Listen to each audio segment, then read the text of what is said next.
आज की कहानी का शिष्य है परमात्मा धरा पे क्यों आते हैं। तो ये एक समय की बात है। एक बादशाह ने ना वजीर से पूछा कि परमात्मा के साथ मिलाप कैसे हो सकता है। तो वजीर बोला, परमात्मा स्वयं कामिल मुर्शिद का रूप धारण करके जीव को अपने साथ मिलाने के लिए इस संसार में आता है। बादशाह बोला, परमात्मा के पास तो फरिश्तों की फौज है, फिर उसे स्वयं इंसान के रूप में यहाँ आने की क्या आवश्यकता है। वजीर ने उत्तर के लिए थोड़ा समय की मांग की और वजीर के बादशाह के बेटे की शक्ल का एक रबड़ का पुतला बनाया, बच्चा बनाया।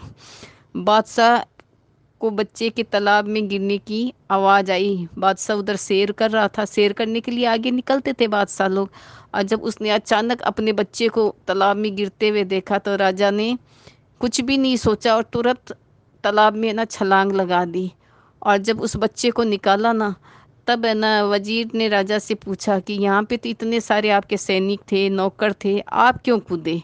तब राजा ने उत्तर दिया कि मेरा बच्चा डूब रहा था, ये देखकर मैं अपने आप को कैसे रोक सकता था।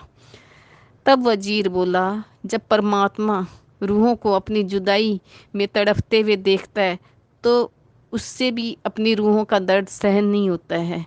और जब धरा पे बहुत ज़्यादा पाप बढ़ता है और उस उन्हें कोई बहुत दिल से पुकारता है तो भी परमात्मा है ना धरा पे मनुष्य रूप लेके आते हैं और है ना भक्तों की लाज रखते हैं।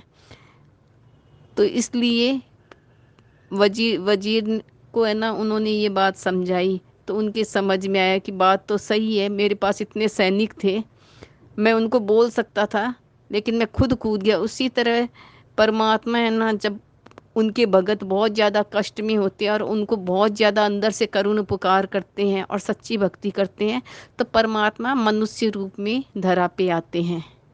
आप सभी का धन्यवाद।